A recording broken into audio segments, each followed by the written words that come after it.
یہ کبھی مشرقی اور مغربی جرمنی کے درمیان سخت نگرانی والی ایک سرحد ہوا کرتی تھی۔ آج یہ ہارٹس نیشنل پارک ہے، جرمنی کا سب سے بڑا محفوظ قدرتی علاقہ۔ 30 سال قبل اسے پارک بنانے کے بعد سے اس کی نگرانی ماہر حیاتیات گونٹر کاسٹ کرتے آئے ہیں۔ اس نیشنل پارک کی سب سے انوکھی بات یہ ہے کہ ہم نے 25,000 ایکڑ کے رقبے کو صرف اور صرف قدرت کے لیے مختص کر دیا ہے۔ ایسا شاذ و نادر ہوتا ہے کہ جنگل کے اتنے بڑے علاقے کا لکڑی کی صنعت سے کوئی تعلق نہ ہو۔ یہاں بس قدرت اپنے کرشمے دکھاتی ہے۔ جب یہ قومی پارک بنایا گیا تھا تو اس وقت عملے کے لیے یہ کسی امتحان سے کم نہیں تھا۔ یہ ایک 100 میٹر وسیع اراضی نو مینس لینڈ تھی، جسے موت کی پٹی بھی کہا جاتا تھا، کیونکہ کمیونسٹ سرحدی محافظوں کو اس جگہ کو عبور کرنے کی کوشش کرنے والوں کو گولی مارنے کے احکامات ملے ہوئے تھے۔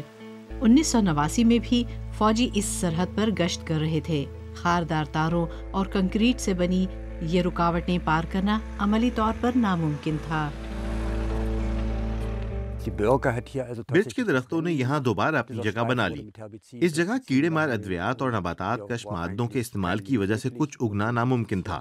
گزشتہ 30 برسوں میں یہاں بہت کچھ ہوا۔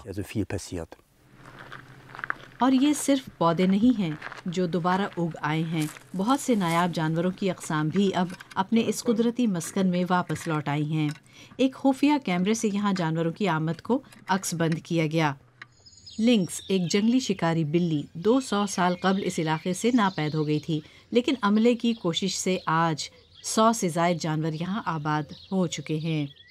لنکس یا جنگلی شکاری بلیاں ہارس کے علاقے میں ایک عرصے سے پائی جاتی تھیں، اس وقت تک جب تک انسانوں نے انہیں مار مار کر ختم نہیں کر دیا۔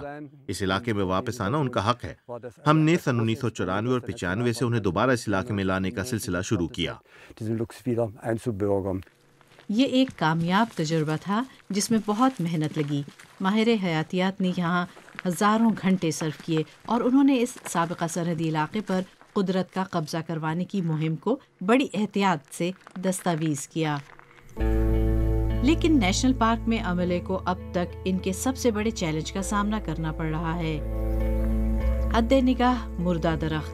یہاں بڑے بڑے سنوبر کے درخت تھے، تاہم طویل عرصے کی خشک سالی اور بڑھتے ہوئے درجہ حرارت نے درختوں کو کمزور کر دیا اور ایک خاص قسم کے کیڑے نے انہیں ختم کر دیا۔ ہمارا سفر اس قومی پارک کے سب سے اونچے مقام تک جاری ہے۔ سطح سمندر سے 1100 کلومیٹر کی بلندیوں پر ہم اپنی منزل تک پہنچے۔ بروکن۔ مشرقی جرمن اور سوویت خفیہ سروسز اس جگہ کو مخبری کرنے اور مغربی جرمنی کی مواصلات میں خلل ڈالنے کے لیے استعمال کرتی تھیں۔ اس مقام کو بند کر دیا گیا تھا اور اسے لسننگ پوسٹ کہا جاتا تھا۔ کم از کم جزوی طور پر ہی بروکن گزشتہ 30 سالوں میں اپنی اصل حالت میں واپس آ گیا ہے، جس سے ہمیں حقیقی خوشی ملی ہے۔ تاہم یہ کام ابھی مکمل نہیں ہوا۔ گونٹر کاسٹ اسے آگے بڑھانے کا ارادہ رکھتے ہیں۔